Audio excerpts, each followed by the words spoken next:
Hello, this is Sierra and welcome to another video. Today we are doing another chapter in Clockwork Chronicles, Book 4, Final Obstacle. We are reading chapter 27.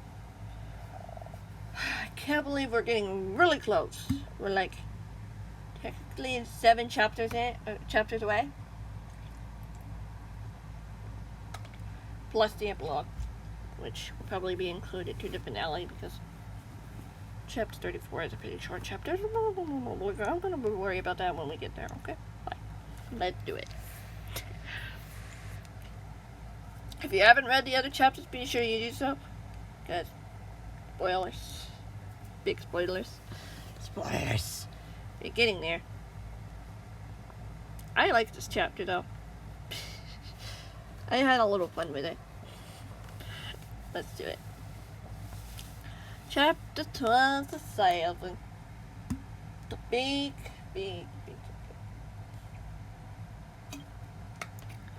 Yeah, I've rewritten this section a lot until I got something that I was satisfied with. This one's okay. Sam led the way through the forest, his mind focused on what he was required to do. He told Yami to contact someone from the school to know what was happening, in case backup would be needed. Not that there would be, but it was better to be safe than sorry.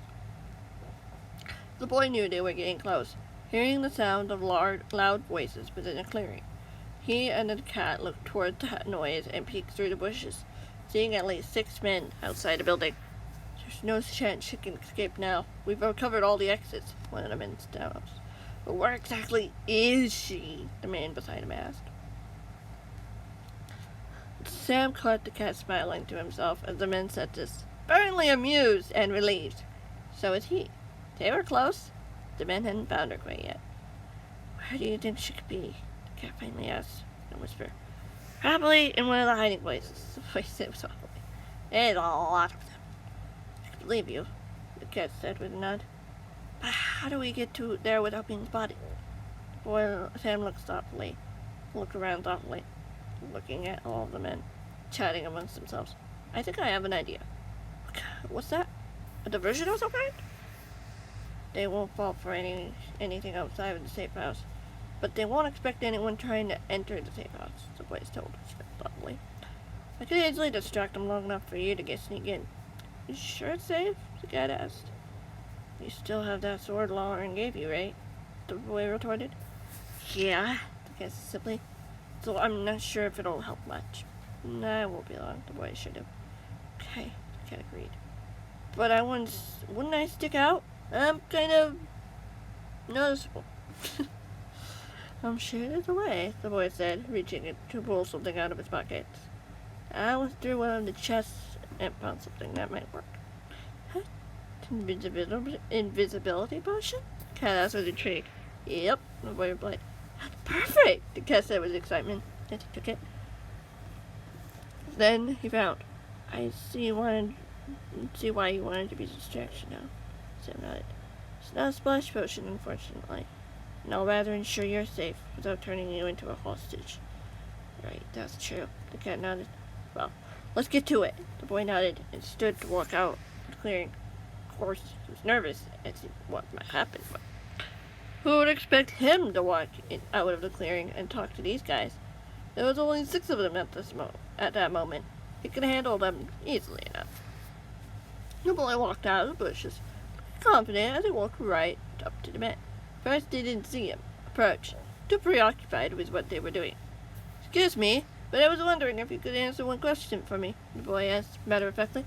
He couldn't be sure if the men would know who he was, especially if he didn't have his sword out and at the ready.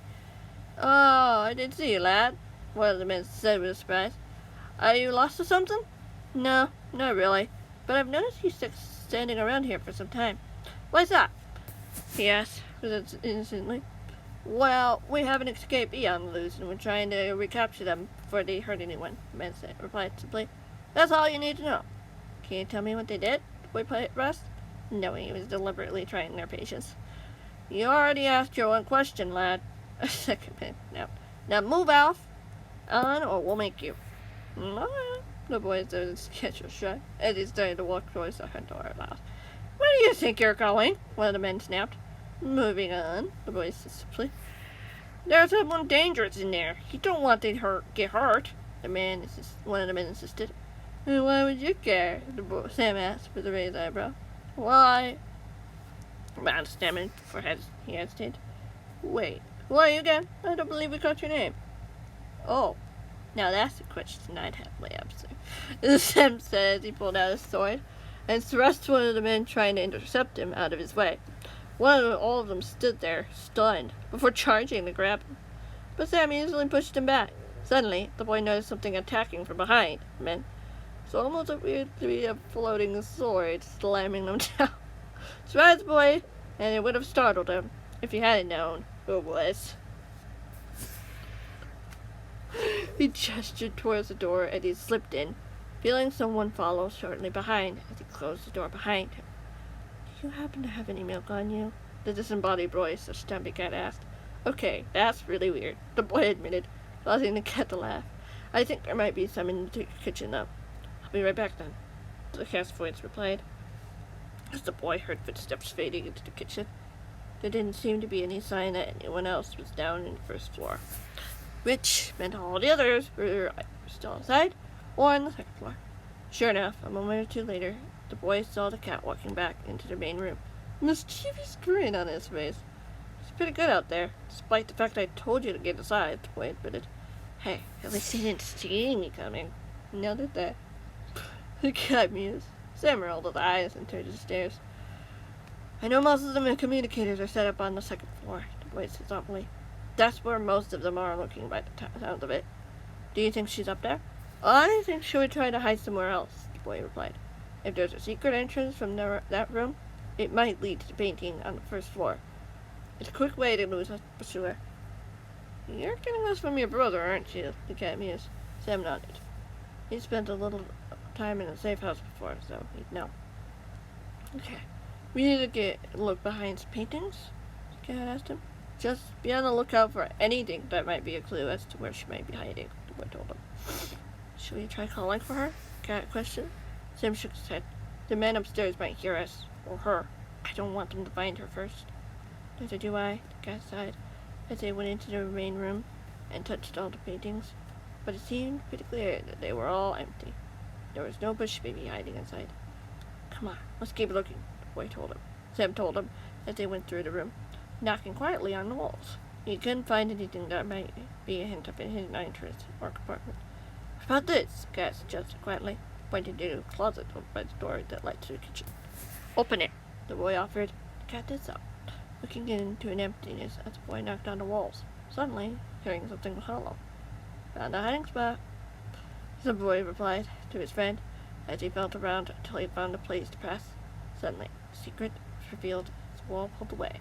The cat gasped with horror as he saw who was laying on the blood-stained floor. Eddie? The cat asked, the boy watching as he knelt down towards her. She looked to have been tormented excessively. Beaten. There were dozens of cuts and bruises all over her body. Her eyes were closed. She huddled to the floor. The moment of silence was all before the cat sighed in relief. She's breathing. She must have passed out from all the pain. Sam nodded. We need to get her out of here. Cat agreed as he reached down to scoop her limp form into his arms, careful not to stir her or cause her any pain. The boy couldn't believe just how gentle he was being, simply lifting her off the ground. Sam stepped back as the little cat could walk out of the closet, only to freeze when he heard the footsteps behind him. Sam turned to see three men climbing down the stairs, stopping when they saw who was standing in the main room. Well, well, looks like you found her for us, one of the men said with amusement as the boy extended his sword once more. It would be very appreciated if you just handed her to us. That's not happening, and you know it, the boy said defiantly. The man laughed as he shook his head. You really want to make this harder for yourself. The only one finding this difficult is you, the boy replied. You've been looking far longer than we have, and yet we found her before you did. That's because this is your safe house, the second man sneered. You know it better than we do. Not good enough an excuse if you ask me, Sam replied. since you let her get a chance to escape in the first place. But if she hadn't, you wouldn't have found her now, would you? The herdman scoffed. Now why don't you just step aside and let us adults handle this? I'm here to protect my friends, the boy reported. I'm not letting the three of you stop me from doing that. We'll see about that now, won't we? The first man said, chuckle. Take care of him, I'll deal with his friends. That would be your mistake. Someone spoke from behind him, and the three of them yelped in surprise. Sam looked up to see his brother, Tony, and Stacy standing on the stairway, sending all three of them toppling to the floor. You really couldn't have come at a better time? Sam asked his younger brother, seeing Liam flash. Oh, his ginger curls bouncing slightly, bright blue eyes shining. We got this, don't worry, Tony told the two of them. Get her somewhere safe.